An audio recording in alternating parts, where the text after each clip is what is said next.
Now, the key word there is expected, because this is something that he's urged, but he hasn't gone as far as calling for it, which in international diplomatic language is quite an important distinction. So we haven't heard any kind of response either from the Prime Minister of Israel that he would be looking to engage in that de-escalation simply off the back of what President Biden has said.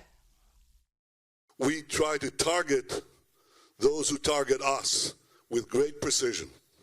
That is not as surgical an operation as it is.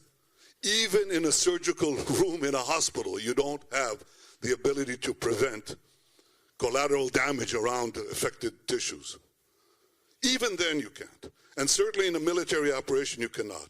But there is no army in the world that does more than the Israeli army, in the Israeli security services, in Israeli intelligence, to prevent collateral damage.